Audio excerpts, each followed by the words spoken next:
150 gram பச்சை பட்டாணியில் 250 ml பால் சேர்த்துக்கோங்க. இது வந்து 1/4 லிட்டர் அளவு. ஒரு முழு தக்காளியை கட் பண்ணிவிட்டு அதில் இட்லி மாவு தோசை மாவு எதுவாக இருந்தாலும் 2 கரண்டி சேர்த்துக்கோங்க. 3 ஸ்பூன் தயிரில் மிளகாத்தூள், மஞ்சள் தூள், சிக்கன் மசாலா சேர்த்துக்கோங்க. இன்றைக்கி ஹோட்டலில் மட்டுமே கிடைக்கிற பல ₹100 கொடுத்து வாங்குகிற ஒரு பச்சை பட்டாணி கிரேவியை நம்ம ₹50 செலவில் எப்படி பண்ணலான்னு பார்க்கலாம். இது பண்ணுறதுக்கு ஒரு 150 கிராம் பச்சை பட்டாணியில் நான் ஒரு 250 ml பால் ஊற்றி அப்படியே வச்சுருக்கேன். 2 தக்காளி, ஒரு வெங்காயம், ஒரு கைப்பிடி அளவு புதினா, ஒரு கைப்பிடி அளவு கொத்தமல்லி, கொஞ்சம் கருவேப்பிலை, பாதாம் பருப்பு எடுத்துருக்கேன். உங்களுக்கு வேணால் நீங்கள் முந்திரி கூட ஒரு 5-6 எடுத்துக்கோங்க. 3 ஸ்பூன் தயிரில் அரை டீஸ்பூன் மிளகாத்தூள் சேர்த்துக்கோங்க. 1/4 ஸ்பூன் வந்து மஞ்சள் தூள் சேர்த்துக்கோங்க. அரை டீஸ்பூன் சிக்கன் மசாலா சேர்த்துக்கோங்க. இதெல்லாம் ஒன்றா கலந்து அப்படியே எடுத்து வச்சுருங்க. நம்ம எடுத்து வச்சுருக்க தக்காளி, வெங்காயம், கருவேப்பிலை எல்லாம் இருக்கு இல்லையா, இதெல்லாம் அரைச்சி எடுக்க நல்ல பேஸ்ட் மாதிரி அரைச்சி எடுத்துக்கோங்க. உங்களுக்கு பாதாம் வேணாலும் நீங்கள் முந்திரி கூட சேர்த்து அரைச்சிக்கலாம். ஹோட்டல்லலாம் நமக்கு முந்திரியில் தான் அரைச்சி கொடுப்பாங்க. எனக்கு முந்திரி வேண்டாம், அதனால் நான் பாதாம் சேர்த்துருக்கேன். உங்களுக்கு பாதாம் வேணாலும் சேர்த்துக்கலாம், முந்திரி வேணாலும் நீங்கள் சேர்த்துக்கலாம். நல்லா பேஸ்ட்டாக அரைச்சி எடுத்துக்கோங்க. எடுத்துகிட்டு ஒரு 3 ஸ்பூன் அளவு எண்ணெய் சேர்த்துக்கோங்க. இதில் 1 ஸ்பூன் அளவுக்கு சீரகம் சேர்த்துக்கோங்க. 1 ஸ்பூன் அளவுக்கு இஞ்சி பூண்டு பேஸ்ட்டு நல்லா எண்ணெயிலே வதக்கிடுங்க. இந்த பச்சை வாசனை போகிற அளவுக்கு நல்லா வதக்கி எடுத்துக்கோங்க. நல்லா வதங்கினதும் நம்ம எடுத்து வச்சுருக்கிற அரைச்சி எடுத்து வச்சுருக்கோம் இல்லையா, அந்த பேஸ்ட்டை வந்து நம்ம இதில் கொட்டிடலாம். கொட்டிட்டு நல்லா கலந்து விட்டுருங்க. இது நல்லா நமக்கு அந்த பச்சை வாசனை எல்லாம் போகணும். ஒரு 2 நிமிஷம் இதே மாதிரி வதக்கிட்டு இருந்தால் போதும். அப்படியே மூடி வச்சிங்கனாலும் நமக்கு அப்படியே எண்ணெய் பிரிஞ்சு வந்துடும். கொஞ்சமாக கருவேப்பிலையும் சேர்த்துக்கோங்க. எண்ணெய் பிரிகிற வரைக்கும் நம்ம இந்த மாதிரி கலந்துகிட்டே இருக்கணும். கொஞ்ச நேரம் மூடி வச்சு எடுத்திங்கன்னா ஒரு 2 மினிட்ஸ்லேயே நமக்கு எண்ணெய் பிரிய ஆரம்பிச்சிடும்.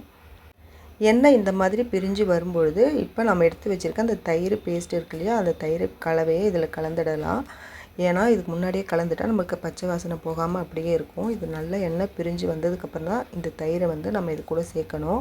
இப்போ நம்ம பச்சை பட்டாணி பால் ஊற்றி எடுத்து வச்சுருக்கோம் இல்லையா, இதை இதில் கலந்துடலாம். பச்சை பட்டாணி நமக்கு குயிக்காக ரெடியாகி கிடச்சிடும். ரொம்ப நேரம் ஆகாது வேகிறதுக்கு.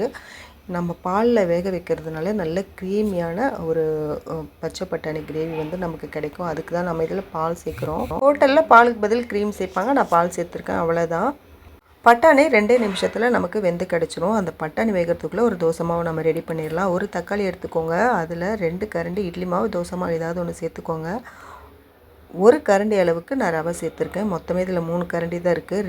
2 பங்கு இட்லி மாவு, தோசை மாவு எடுத்துக்கோங்க. 1 பங்கு ரவை எடுத்துக்கோங்க. 1 ஸ்பூன் அளவு சீரகம் சேர்த்துக்கோங்க. கொஞ்சமாக மஞ்சள் தூள் சேர்த்துட்டு கொஞ்சமாக இதில் பொடியாக கட் பண்ணின கொத்தமல்லியும் சேர்த்துக்கோங்க. கொஞ்சமாக புதினாவும் சேர்த்துக்கோங்க. இதை அப்படியே ஒரு மிக்ஸி ஜாரில் சேர்த்து நல்லா அரைச்சி எடுத்துக்கோங்க. நல்லா பேஸ்ட் மாதிரி இருக்கணும், அந்த மாதிரி அரைச்சி எடுத்துக்கோங்க. தோசை எப்பவும் ஒரே மாதிரி செய்யாமல் இந்த மாதிரி வித்தியாசமாக பண்ணி கொடுங்க. உங்கள் வீட்டில் இருக்கவங்க விரும்பி சாப்பிடுவாங்க. இந்த தோசை மாவு நல்லா கிறிஸ்பியாக வேணும்னாலும் நீங்கள் தோசை மாதிரி ஊற்றி எடுக்கலாம். இல்லைனா நமக்கு ஒரு ஊத்தப்பம் மாதிரி வேணும்னாலும் நீங்கள் ஊற்றி எடுக்கலாம். ரொம்ப சூப்பராக இருக்கும். நீங்கள் எப்பவும் ஒரே மாதிரி தராமல் இந்த மாதிரி வித்தியாசமாக பண்ணி கொடுத்தீங்கன்னா வீட்டில் இருக்கவங்க நல்லா விரும்பி சாப்பிடுவாங்க. இப்போ இந்த மாவுக்கு தேவையான அளவு உப்பு சேர்த்துக்கோங்க. உங்களுக்கு ஏதாவது தாளித்து இதில் போட்டு செய்யணும் அப்படின்னு நினச்சா நீங்கள் தாளித்து கூட செய்யலாம். இது சும்மாவே ஊற்றுறதுக்கு ரொம்ப டேஸ்ட்டாக இருக்கும். பாருங்கள், நான் சொன்ன மாதிரியே கிரேவி ரெடி ஆகிறதுக்குள்ளே நம்ம ஒரு தோசை மாவே ரெடி பண்ணிட்டோம்.